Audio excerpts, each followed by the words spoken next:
ಸೋಮವಾರ ಇಟ್ಕೊಂಡು ಜನಗಳ ಕಷ್ಟ ಸುಖವನ್ನ ಕೇಳ್ತಾ ಇದ್ರು. ಜನ ಎಲ್ಲ ಬಹಳ ಜನ ಬರ್ತಾ ಇದ್ರು, 1000 ಜನ 1500 ಜನ ಬರ್ತಾ ಇದ್ರು. ಉಳ್ತಾ ಇದ್ದಾರೆ, ಇವತ್ತಿನವರೆಗೂ ಉಳ್ತಾ ಇದ್ದಾರೆ. ಆದ್ರೆ ಅವರನ್ನ ಕಾಯಂಗೊಳಿಸ್ತಕ್ಕಂಥ ಕೆಲಸವನ್ನು ಸರ್ಕಾರ ಮಾಡಿದೆ. ಅದಕ್ಕೆ ಇವತ್ತು ಕೃಷ್ಣ ಬೈರೇಗೌಡರು ಕೇಳಿರ್ಬೇಕು ನೀವೆಲ್ಲ ಹೆಸರು. ಇವತ್ತಿನ ರೆವಿನ್ಯೂ ಮಂತ್ರಿಗಳು ರೆವಿನ್ಯೂ ದಾಖಲಾತಿಗಳನ್ನ ರೈತರ ಮನೆ ಬಾಗಿಲಿಗೆ ಸಾವಿರಾರು ಏನೇನ್ ಕೆಲಸ ಆಗ್ಬೇಕು ಅದನ್ನು ಮಾಡ್ಕೊಡ್ತಾ ಇದ್ದಾರೆ. ಆ ರೀತಿ ಇದು ಒಂದು ನಮ್ಮ ಮುಂದೆ ಇರ್ತಕ್ಕಂಥ ಸಮಸ್ಯೆ. ಈ ಸಮಸ್ಯೆಯನ್ನು ಕೂಡ ನಾವೀಗಾಗಲೇ ಸರ್ಕಾರದ ಗಮನಕ್ಕೆ ತಂದಿದ್ದೇವೆ. ಸುಮಾರು ಅರಸೀಕೆರೆ ತಾಲೂಕಿನಲ್ಲಿ 1800 ಜನ ಹಂಗಾಮಿ ಸಾಗುವಳಿ ಮಾಡಿದ ಪತ್ರವನ್ನು ಇಟ್ಕೊಂಡು ಅವರಿಗೆ ಒರಿಜಿನಲ್ ಹಕ್ಕುಪತ್ರ ಸಿಗದೆ ಇರತಕ್ಕಂತ ರೈತಾಭಿಮಾನಿಗಳಿದ್ದಾರೆ. ಈ ಸಾಗುವಳಿ ಚೀಟಿಯನ್ನು ಕೊಡ್ತಕ್ಕಂಥದ್ದಕ್ಕೆ ನಾವು ನಮ್ಮ ಸರ್ಕಾರ ಬದ್ಧವಾಗಿದೆ. ಇನ್ನು ಕೆಲವೇ ದಿವಸಗಳಲ್ಲಿ ಅದನ್ನ ನಾವು ಮಂಜೂರು ಮಾಡಿಕೊಡ್ತೇವೆ. ಅದಕ್ಕೆ ಯಾರು ಇದು ತಿಳ್ಕೋಬಾರದು. ನಿನ್ನೆ ದಿವಸ ಅದು ಯಾರೋ ವಾಟ್ಸಪ್ ಅಲ್ಲಿ ನೋಡಿದೆ ನಾನು, ಯಾರೋ ಪುಣ್ಯಾತ್ಮರು ಬಂದು ಇಲ್ಲಿ ಕೊಡಿಸ್ತೀವಿ, ರೇಟ್ ಕೊಡಿಸ್ತಾರೆ. ನಾನು ಸಮಿತಿ ಅಧ್ಯಕ್ಷ ಇದ್ದೀನಿ, ನಮ್ಮ ಸಮಿತಿ ಮುಂದಿಡಬೇಕು. ಇದು ಈಗ ಆಗುತ್ತೆ ಅಂತ ಗೊತ್ತಾಗ್ಬಿಡುತ್ತೆ, ಪೇಪರಲ್ಲೆಲ್ಲ ಬರ್ತಲ್ಲ. ಕೃಷ್ಣ ಬೈರೇಗೌಡರು ಹಾಸನದಲ್ಲಿ ಅನೌನ್ಸ್ ಮಾಡಿದ್ರಲ್ಲ, ಈ ಯಾರ್ಯಾರು ಹಂಗಾಮಿ ಉಳ್ತಾ ಇದ್ದಾರೆ ಅವ್ರ ಜಮೀನೆಲ್ಲ ಅವರಿಗೆ ಸ್ವಾಧೀನಕ್ಕೆ ಹಕ್ಕುಪತ್ರ ಕೊಡಬೇಕು. ಇನ್ನೇನು ಕೊಡಂಗಿಲ್ಲ. ನೀವೇನು ನಮಗೆ ಕೊಡ್ತೀರಾ ಅಲ್ಲಿ ಬಂದು ಬೇಡ ಅಂತಂದ್ರೆ, ನೀವು 100 ವರ್ಷದಿಂದ ಉಳ್ತಾ ಇದ್ರಿ, ಅದಕ್ಕೆ ಕಾಯಂ ಚೀಟಿ ಕೊಟ್ರೆ ನಿಮ್ಗೆ ಸರ್ಕಾರದಿಂದ ಬರೋ ಸವಲತ್ತು, ಸಾಲ ತೆಗಿಯಕ್ಕೆ ಇದಕ್ಕೆಲ್ಲ ನಿಮ್ಮ ಹಕ್ಕಿಗೆ ನಾವು ಕಿತ್ಕೊಳ್ಳೋಕ್ಕಾಗಲ್ಲ. ಅದನ್ನ ಒಂದು ಹಕ್ಕುಪತ್ರ ಕೊಡಬೇಕು.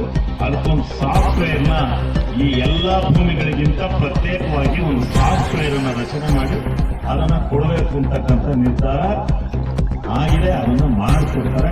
ಅದಕ್ಕೆ ನಾವು ಹೋರಾಟವನ್ನು ಮಾಡ್ತೇವೆ.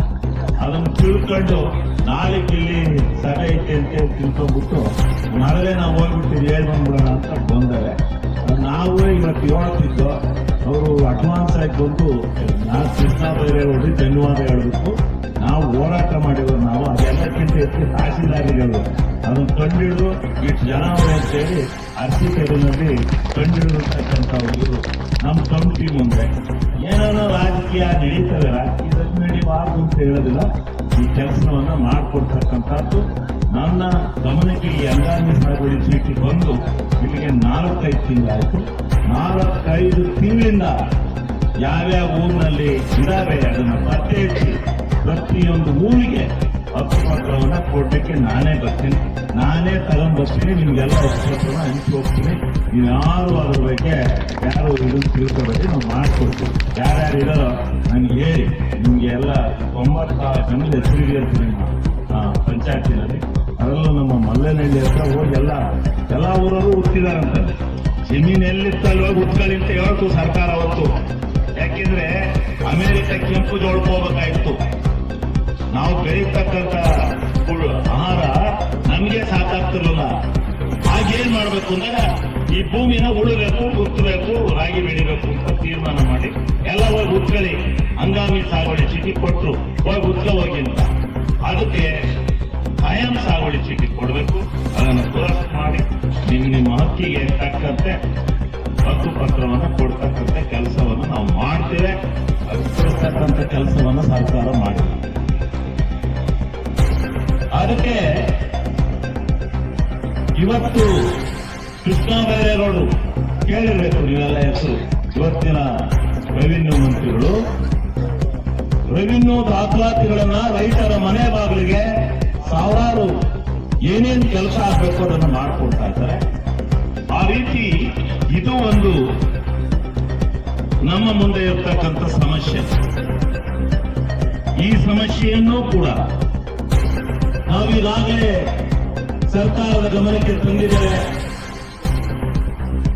ಸುಮಾರು ಅರಸೀಕೆರೆ ತಾಲೂಕಿನಲ್ಲಿ 1800 ಜನ ಹಂಗಾಮಿ ಸಾಗುವಳಿ ಮಾಡಿದ ಪತ್ರವನ್ನು ಇಟ್ಕೊಂಡು ಅವರಿಗೆ ಒರಿಜಿನಲ್ ಹಕ್ಕುಪತ್ರ ಸಿಗದೇ ಇರ್ತಕ್ಕಂಥ ರೈತಾಭಿಮಾನಿಗಳಿದ್ದಾರೆ. ಅವ್ರಿಗೆಲ್ಲ ಒಂದು ಇವರೆಲ್ಲ ಕಂಪ್ಯೂಟರ್ ಹೊಸ ಸಾಫ್ಟ್ವೇರ್ ಅನ್ನ ರಚನೆ ಮಾಡಿ ತೀರ್ಮಾನ ಆಗೋಗಿದೆ ಸರ್ಕಾರದಲ್ಲಿ.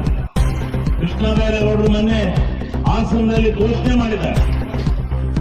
ಯಾವ ಹಂಗಾಮಿ ಸಾಗುವಳಿ ಚೀಟಿ ಈ ಜಿಲ್ಲೆನಲ್ಲಿ ಸುಮಾರು 12 ರಿಂದ 13 ಸಾವಿರ ಇದ್ದಾವೋ ಆ ಎಲ್ಲವನ್ನ ಅವರ ಹೆಸರಿಗೆ ಕಾಯಂ ಹಂಗಾಮಿ ಸಾಗುವಳಿ ಚೀಟಿಯನ್ನು ಕೊಡ್ತಕ್ಕಂಥ ನಿರ್ಣಯ ಮಾಡಬೇಕು.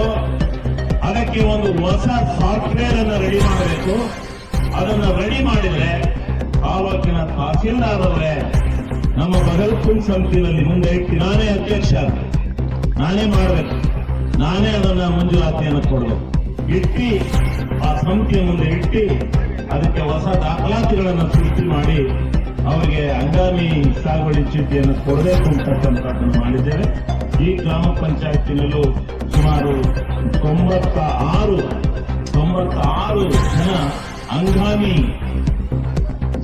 3 ವರ್ಷಗಳಿಂದ ಅವರು ಉಳ್ತಾ ಇದ್ದಾರೆ. ಹಂಗಾಮಿ ಸಾಗುವಳಿ ಇದೆ ಅವರಿಗೆ.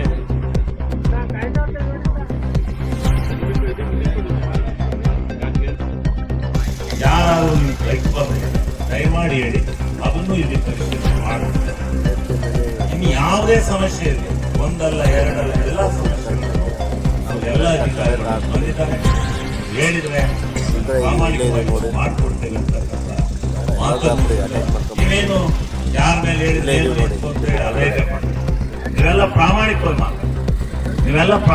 ಮಾತಾಡಿ, ನೀವೇನು ಹಂಚಬೇಕು, ಏನಿದೆ ಅದನ್ನು ಹೇಳಿ ಅಂತಕ್ಕಂಥದ್ದನ್ನು ಹೇಳಿ. ಪ್ರಥಮವಾಗಿ ನಮ್ಮ SC ಸಾಹೇಬರು ಬಂದಿರೋದ್ರಿಂದ ಕುಡಿಯೋ ನೀರಿನ ಸಮಸ್ಯೆಯ ಬಗ್ಗೆ ನಾವು ಮೊದಲನೇದಾಗಿ ತಗೋತೀವಿ.